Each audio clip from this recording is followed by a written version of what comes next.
So many activities now, so much space. Yeah, that was a Step Brothers reference. What? Did we just become best friends? Yup!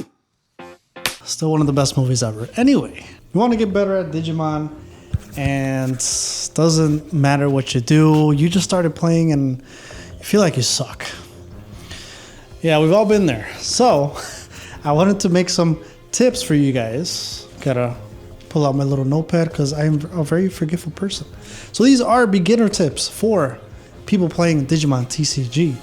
Let's start with number 1. Please download the app. You forget that there's an online app, or you might not even know, but there's actually an official app that you download and you could actually play through, and they teach you the mechanics and the phases and how to go through it, similar to like a One Piece app, if you play the One Piece, which is more popular than Digimon.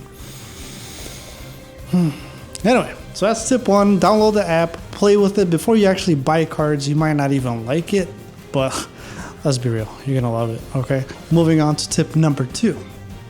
For the love of Yggdrasil, please do not forget to draw.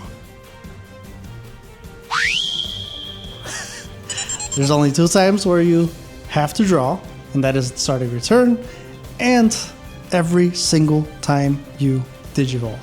Literally every single time. Started teaching my wife how to play. Been from some years now, and she plays here and there, like out of the blue moon. She'll be like, "You want to play?" I'll be like, "Nani? Who are you?"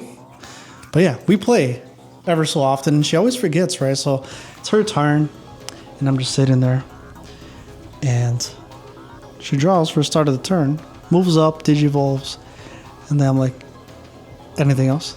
Are you forgetting something?" She's like scrambling, looking through her hand, like something you're supposed to do after you Digivolve, and yeah. So long story short, she forgets to draw. A new player forgets to draw just because that's a mechanic that comes from Digimon, right? You don't really see drawing aside from start of your turn or effects in other TCGs.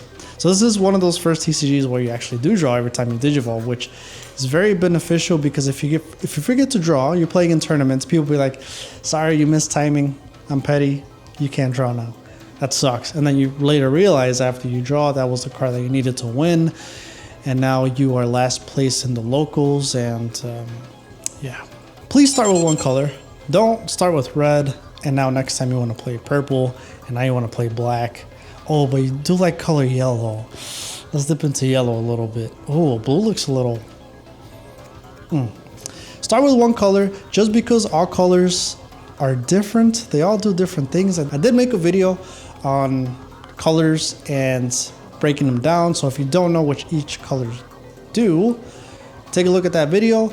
It is a more in-depth video teaching you which colors you should play and which ones you'll probably like better. So stick with one color because now you're going to learn how that color operates. For example, red, for the most part, you're going to build up your single stack. Think of Gallantmon. You're going to go from level 3, 4, 5, 6, and even 7 with the new Crimson. And blues, or not blue, but purple, you'll just play them from your hand. You won't necessarily Digivolve all the time. So stick to one color, and then once you got the basic foundation of it, then go ahead and move on to another color. I already forgot my next tip, so let me pull out the handy dandy notepad. Speaking of which, while you're playing, this is tip number 4. Just because you can play your boss monster doesn't mean you should play it. Right? You see the level 6, level 7, and board's looking a little... you just want to... There's just a satisfaction of just dropping it on the playmat, right? Think twice. Let me give you a quick scenario. You're playing the Gallantmon deck, you Digivolve all the way to Gallantmon, and you have that one stack. You have no more level 6s, 5s, maybe you have like a level 4, but you don't have level 3s. Move up, Digivolve to your Gallantmon. And now you're thinking you're like tough balls, and you start swinging, and then the option card gets revealed in the security stack and you get deleted. And if you're not playing the new Gallantmon, well, then that's going to delete you, which we're probably not going to play that one. BT12 is still better. At least that's what I think. So you get deleted, or your opponent now deletes it on the next turn, and now you have nothing and you have a brick hand. So what I'm trying to get at is before you end up playing your level 6, your level 7, your main bosser of the deck, your main boss monster of the deck, make sure you have like a plan B, right? Or something like, I always like to think of like, okay, if I drop this right now and I can't win, if it gets deleted, what can I do? How can I come back? Do I have cards to drop that will end my turn and not give my opponent a lot of memory? Can I play a card to reveal cards and get more cards? So yeah, so don't always play your boss monster just because you have it. Next tip, read the cards. Read cards. I am still a victim of this. I will not know what cards do, or I'll forget what they do. And then when I'm playing, I'm like, oh yeah, I forgot he could do that.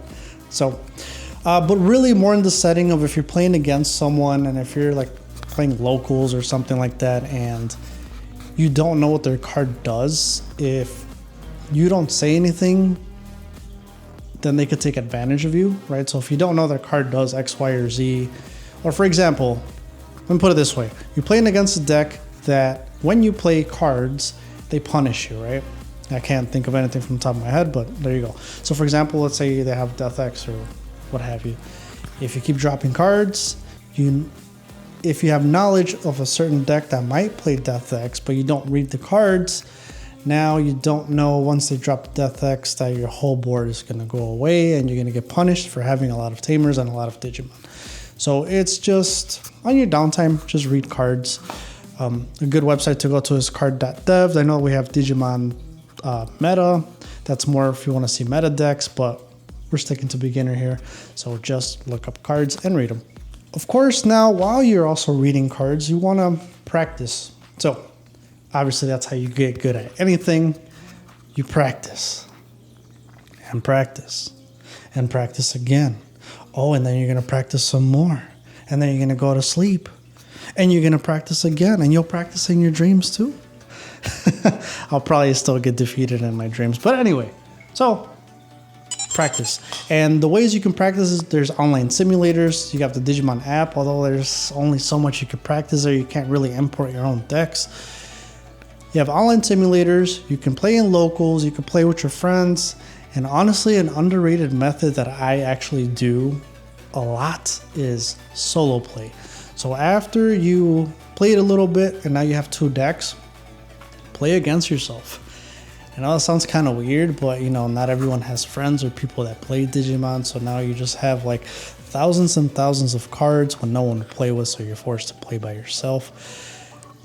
So yeah, so solo playing is always helpful because yes, you can see your hand and you know like, well, I'm not going to play this because I do have this on the other hand and it's going to delete that. But that's the beauty of it, because now you're going to play and you'll be like, you know what, let's play this out and how it would turn out. And you could kind of revert back and be like, okay, let me take that back. And what would happen if I don't now play this card? And you're able to see really the whole important thing of solo playing is you're getting a grasp of how the deck works and how it plays. Then that's when you go to locals, when you play against your friends or the online simulators, and you can actually now test your skills. And it's different, right? Because not everyone plays like you play. Some are going to be aggressive, some are going to be more defensive, some are more reserved, some are very aggressive, and you have to learn how to play against those types of matchups. I do have a bonus tip for you guys. Not really a tip, more something that I created that really helped me back when I started. I had a hard time remembering the keywords and what Digimon had keywords because when Digimon Digivolved, the keywords will kind of get lost in the bottom and it just becomes a huge stack, as you saw with the Gallantmon. So I did create, first of all, DP. If you're playing yellow, you're going to give DP reduction 1,000 through 6,000. If that's not enough, you have 2 all the way to 12,000, which there's cards that give you minus 12k. And same thing, you got plus as well if you're an aggro red deck, using those extra plus DP if you're playing something like red hybrid. And then all the keywords that you could use. And in this new EX7 that's coming out, you have a new keyword, overclock, with Schumann, and you got Vortex with Terromon. It's going to be awesome. These help me immensely getting better at the card game and just remembering stuff. So if you guys want to pick some up, I will leave a link down in the description below. Now let's get back to it. On top of practicing, you should also watch content like my channel, this video. Thanks for watching. But battle videos, I have some battle videos, but there are many people that do battle videos better than myself. I am trying to do videos where I talk about what I'm doing and why I'm doing it. But if you want to see good beginner-friendly battle videos, what's their name? Card Protagonist is very good at that. They're just amazing. They're awesome. So always watch content on the Digimon that you want to play or the decks that you want to play, because you have a certain mindset, right? You can be like, okay, well, I really want to play this card because I like it. I really like this card. Yeah, that's as far as it goes. But now you watch people play, and those people play against certain other people that play different decks that you haven't played against. So now, little do you know, they start dropping Digimon Emperors on the decks, and you're like, well, why are they playing that, right? And now, of course, I mean, obviously Ukomon was a big thing, still is. It's good against Ukomon, and you're like, huh? You never would have thought about that unless you actually watch gameplay, and of course, go to local. So watch content, watch deck profiles, see how people build their decks. Everyone builds decks differently. Take it with a grain of salt. My deck profiles, just watch them, and the way I see it is I'm gonna make deck profiles, and it'll just be like a template, right? You're not gonna play your card by card. You can swap out cards, but it's like a good backbone for you to start off with, and then just integrate cards that you like or don't like. These were definitely in no order, even though I wrote them 1 through 8, but they're in no order. Last but not least, it is very important to go over the rule book. It goes through everything. It goes through the phases, right? You got your breeding phase, your main phase, your end of phase, your block timing, your when can you counter. So the rules do talk about that, and they also break down the timing of effects, which is where Digimon kind of gets a little complicated and where there's multiple effects resolving. So what do you resolve first? A, B, C, or D, or damn, here's Z. Z came out of nowhere, so does that go first now? Or maybe A still goes first because A was first. So you're just like, dude, yeah. Sometimes you're just like, it's a lot. It's a lot. So go over the rule books. Even just skim through them. I'm not saying read word by word. I remember when I first started playing, I printed out the rule book, and I still have it in my binder. If I'm not too lazy to take a picture of it and so I can put it up here, I'll do it, but I'm probably going to be lazy. Anyway, I printed the rule book when I first started, and when I would play, I literally had the steps of the phases that the game goes through, right? So that's another thing that I do want to bring up is when you are playing to yourself. I did it out loud with my friend, but I did it out loud when I played, but it might sound a little weird because then you're like, what the hell? So while you're playing, say the phases out loud. Like, okay, start a turn, unsuspend, draw phase.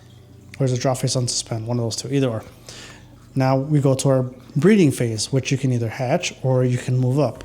Okay, after you do that, now it's your main phase. In my main phase, what can you do? I can attack, I can digivolve, I can play cards, which include tamers, options, Digimon, or end my turn. So that helped me a lot because it got me into that rhythm. Like, okay, it's 1, 2, 3, 1, 2, 3, 1, 2, 3, and then of course now they added blast digivolving. So now 1, 2, 3, maybe 4 when you attack. If these tips helped you, let me know down in the comments below. What are you doing that helps you get better at Digimon? As a beginner, I will do as an intermediate advanced player because there's different things that you obviously do in the most part, but most important thing to take away is just practice. Even if you suck, you're going to get defeated a lot. Bad. And then you're going to see another player play the same deck and they top, or they just beat all the people that beat you with the same deck. So keep your head up. You got this. You'll get better. I'll catch you in the next one.